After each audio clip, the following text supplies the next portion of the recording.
I never thought a single mistake could turn my life upside down. I remember that morning like it was yesterday, my alarm blaring at 6, my brain foggy, and the air thick with the usual weekday tension. I had overslept by almost an hour, and panic immediately took over. My bag was half-packed, my books scattered across the floor, and I had no idea what to wear. My sister's room was next door, her laughter and music spilling into the hallway like it always did. She had a knack for making the mundane seem effortless, especially when it came to fashion. I, on the other hand, could barely pick out matching socks without breaking a sweat. In a rush, I dashed into her room, hoping to borrow a hoodie or something simple. That's when I froze. On the chair, neatly folded, was her school uniform. Not just any uniform, her new outfit for the day, something she had spent the previous evening ironing and fussing over. Normally, I would have laughed and walked away, but today, my own wardrobe felt like a disaster zone. And then the thought, absurd and panicked, crossed my mind, maybe I could just wear hers. Just for today. I was in such a hurry I didn't think clearly, I didn't consider the consequences, I just grabbed the outfit, shoved it into my arms, and slipped into the bathroom to change.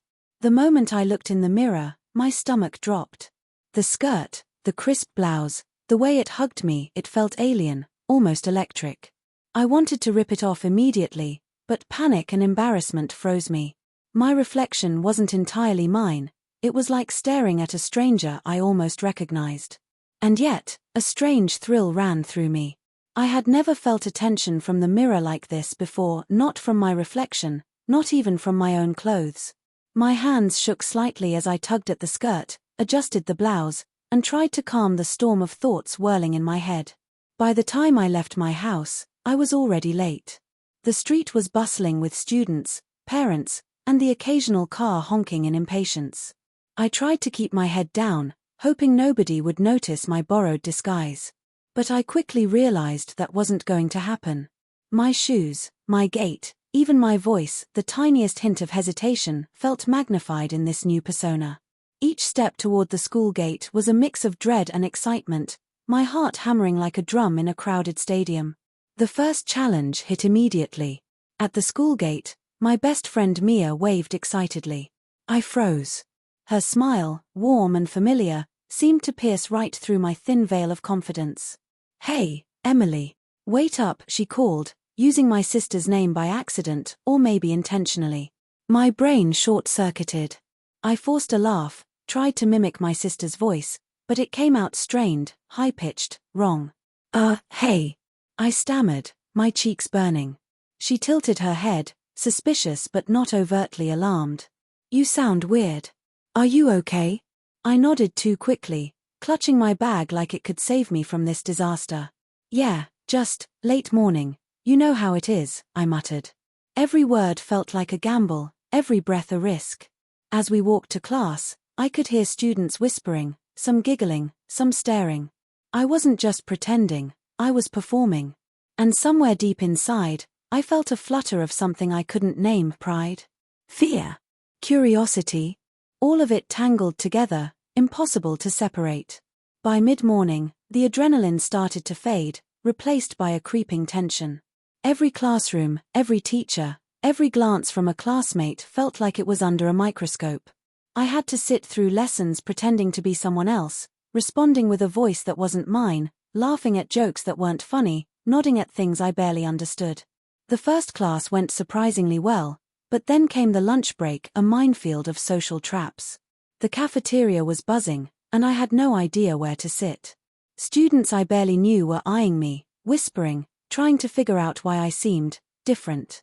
I picked a table near the back, hoping to blend in, only to realize it was my sister's best friend's table. They were in full gossip mode, talking about weekend parties and new clothes. My throat tightened.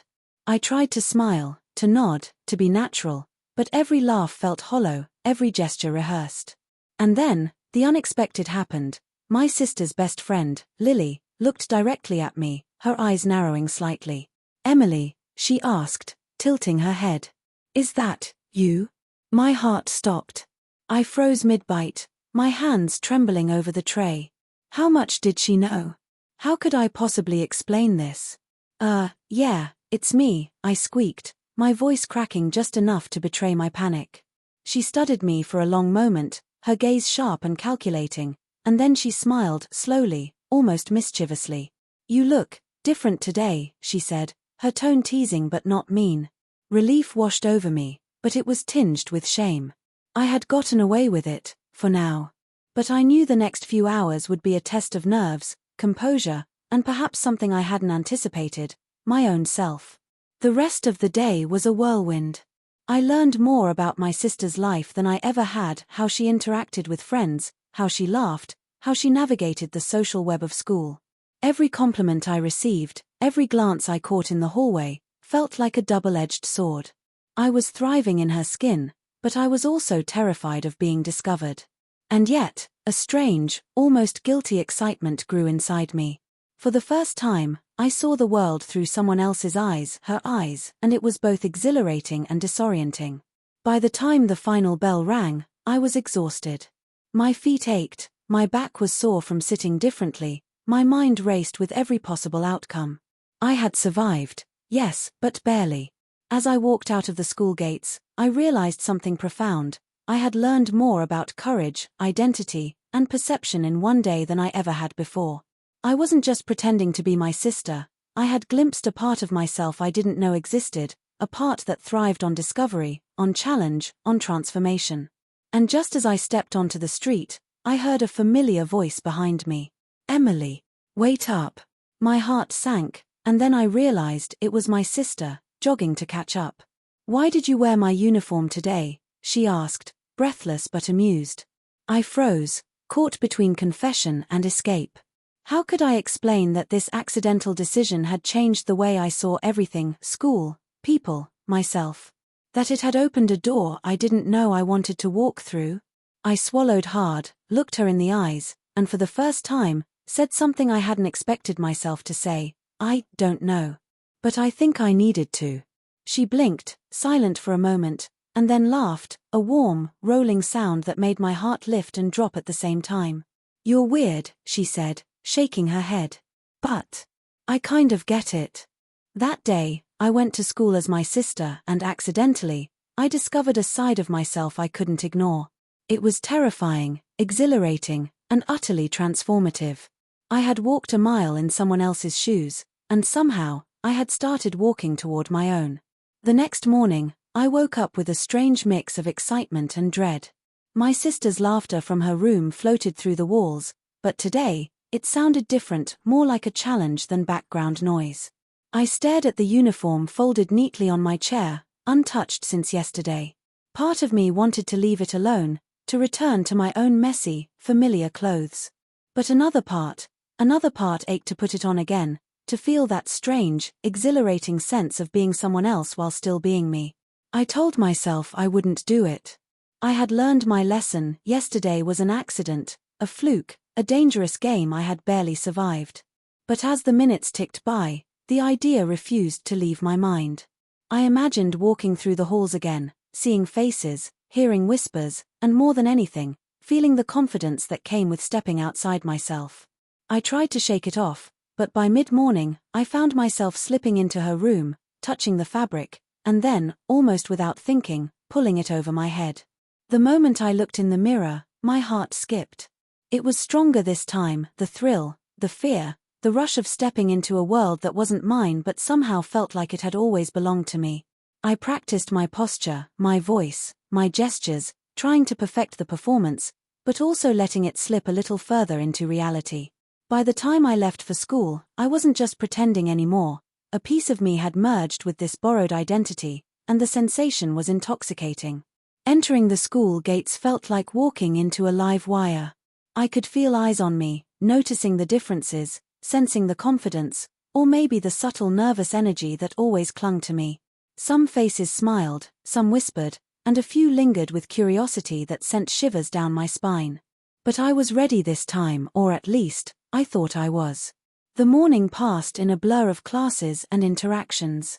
I laughed at jokes that weren't mine, offered opinions I had never considered, and felt a strange camaraderie with people who had always seemed distant. But as the hours dragged on, I noticed something troubling. There were students who had begun to suspect, to connect dots that hadn't existed yesterday. Small things, a phrase my sister often used, the way I held my pen, the way I tilted my head when speaking, betrayed me in tiny but undeniable ways. By lunch, the tension had built into a quiet storm. I chose a different table, hoping to blend in with people who didn't know my sister well.